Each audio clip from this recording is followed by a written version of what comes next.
Welcome to the weekly weather briefing for the week of July 2nd, 2013. This briefing brought to you by the National Weather Service in Riverton. We'll be taking a look at the July 4th holiday weekend. Well, what a difference a few days makes in terms of model forecasts.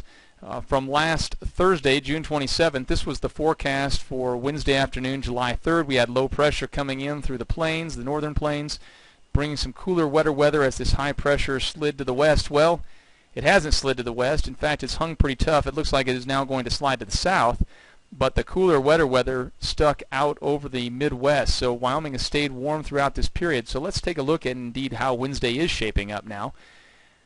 Wednesday, July 3rd, high pressure hanging in over the Great Basin, clockwise flow around that. Increasing westerly flow out ahead of this low pressure system off the British Columbia coast.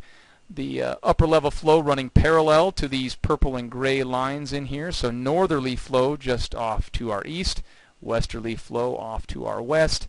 And where we see these colored blobs or where we expect maybe some precipitation over Wednesday afternoon and evening.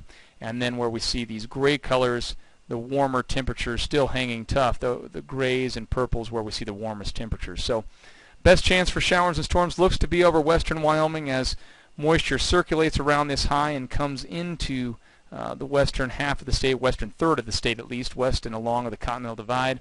High temperatures remain above normal, and overall a lesser thunderstorm and shower coverage east of the Continental Divide.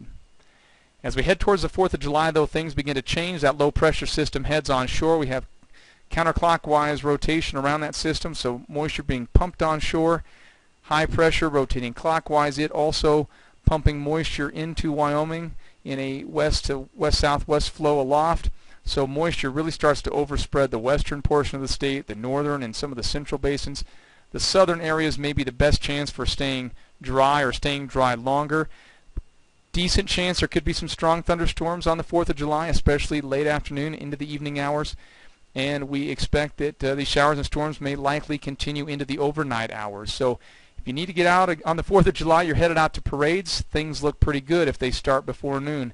As we start to head to the mid-afternoon hours, kind of our typical pattern, things get going, and it'll be a much more active evening, so the fireworks shows could be a much more difficult call in terms of how good the weather is going to be.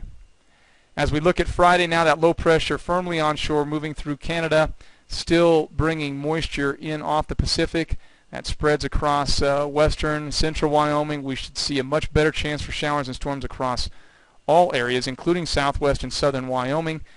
Temperatures are set to remain the same, but this day may have one of the better opportunities of seeing some good moderate to heavy rains out of some of these storms as well. It looks like the moisture content and the depth of it increases on Friday afternoon and evening, so that may be the best chance for at least some moderate to heavy rains.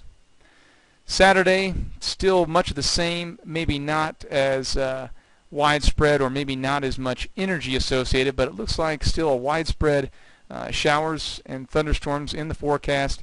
Temperatures at or just above normal, so a little bit of cooler weather, especially if these storms can get going a little bit earlier. It puts a damper on the heating from the sun, so that also has to be taken into account.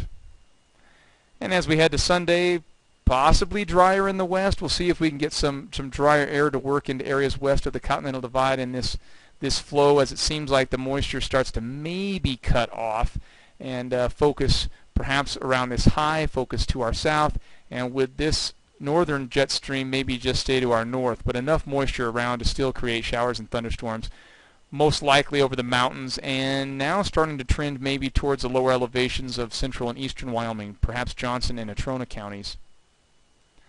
Temperatures at a glance, we can see kind of a slow cooling trend, but not a whole lot. Again, temperatures at or above normal throughout the holiday weekend.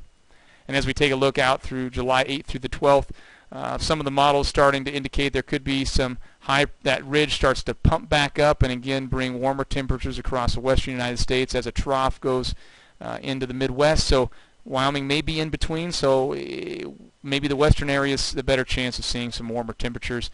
Could be a better chance of moisture again, Johnson, Natrona, Fremont counties, maybe the Bighorn Basin with lingering thunderstorms. So thank you. Have a safe 4th of July, and be sure to check on burn bans in your area, and we'll look to see you next week.